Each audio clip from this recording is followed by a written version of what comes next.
انواع الشغل اللي ممكن نشتغله في الفتره الحاليه، اللي هي ايه الظروف اللي حاصله حوالينا، سواء اقتصاديه او عالميه او ربنا معانا. بتكلم على مصر بالاخص يعني، او السوق المصري عامه. اللي حاصل حوالينا ده يترجم لايه في سوق العمل. يعني انا لما اجي ادور على شغل بقى، فرضا انه انا مش بشتغل، لما اجي ادور على شغل بقى هقابل ايه؟ في نوع من التباطؤ العام، يعني اللي معاه حاجه يمسك فيها ده اولا. ثانيا اللي بيدور على حاجه يتوقع فتره اطول زمنيا على ما اللي هو عايزه يوصل له.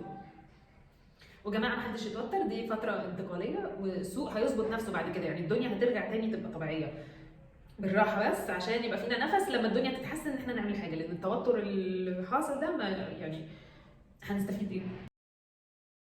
تاني حاجه ان احنا في الفتره الحاليه اللي هي انتقاليه زي ما قلت، المتاح في السوق ريلاتيفلي يعني هيكون lower quality jobs او وظائف راجعه لظهرها كده، كانها بدائيه شويه. او عارفين لما نبقى احنا عايزين نروح نشتغل، ف يعني بيبقى عندنا طموح بقى واحلام وعايزين ان احنا نتعلم حاجات ونحقق ذاتنا ونتطور وهكذا.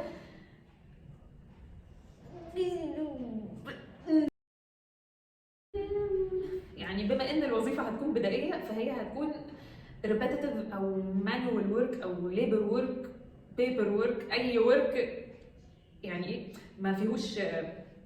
انا بتكلم على العموم، طبعا في وظائف كريتيكال استراتيجيك يعني بتحتاج انوفيشن رهيبه عشان نعدي الفتره دي، ولكن انا بتكلم على معظمنا او اغلب الوظائف. الموضوع بقى ممل اكتر، احنا عمالين نشتغل ونعمل مجهود بس النتائج لسه مش واضحه قوي.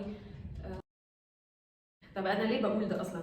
انا بقول كده عشان واحنا رايحين او واحنا بنبتدي رحله البحث عن العمل مش عايزين نزود فوق الاحباط احباطين، لان هو الموضوع اصلا بيكون مرهق نفسيا رحله البحث عن العمل في الظروف العاديه.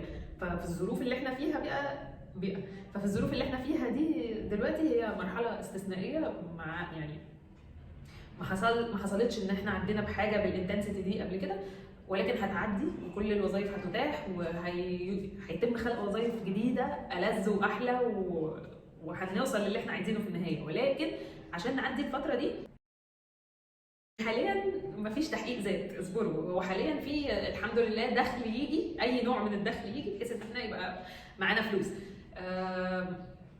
بعد كده بقى نبقى نشوف تحقيق الذات ده بعدين. بالمناسبة أنا اسمي ميلودي، أنا هنا بتكلم عن كل ما يخص رحلة البحث عن العمل، من كتابة السي في للتحضير للانترفيو لكيفية التعامل مع المديرين والحصول على الترقيات وما إلى ذلك.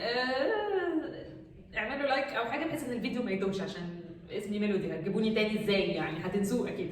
فاعملوا لايك عشان تعرفوا تجيبوني المرة الجاية، لأني هقعد أقول حاجات حلوة هنا إن شاء الله.